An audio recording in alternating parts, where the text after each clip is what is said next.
Un torrent d'eau boueuse dévale les rues. L'eau entre dans la vieille ville. L'homme qui filme aperçoit soudain une femme. Elle est agrippée à un mur pour ne pas être emportée par le courant. Il y a quelqu'un là-bas. Une vieille dame qui est bloquée. Il faut l'aider. Plusieurs passants se précipitent à son secours, tentent de la rassurer et lui envoient une corde pour la sortir de l'eau. Non, non, non, attention, tenez-la bien. Ne la lâchez pas, tirez. Tirez. Elle est saine et sauve, mais sous le choc. Je l'ai échappé belle, mais le mari de ma fille a été emporté par l'eau.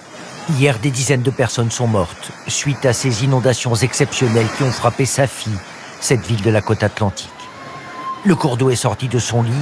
Ici, l'eau est montée à 3 mètres. Magasins inondés, rien ne pouvant résister au déchaînement des éléments.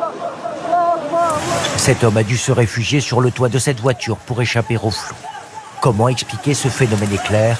On a eu des orages hier sur la région de Safi, des orages diluviens avec 60 à 80 mm d'eau durant 1 à 2 heures, ce qui peut paraître pas beaucoup, mais dans une région qui est semi-désertique, eh bien ça a créé des inondations tout simplement parce que ça fait beaucoup d'eau en peu de temps.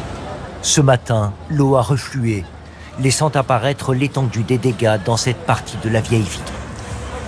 L'heure est au bilan pour les commerçants et les habitants. Dans sa maison, Neza El Magraoui a tout perdu. J'ai perdu tous mes vêtements. Heureusement, ma voisine m'en a donné pour me couvrir, car il ne me reste plus rien du tout. Les autorités disent œuvrer pour apporter de l'aide aux populations touchées après ces inondations frappant le Maroc, les pires depuis 2014. Ce soir, plusieurs villes du royaume sont en alerte intempérie.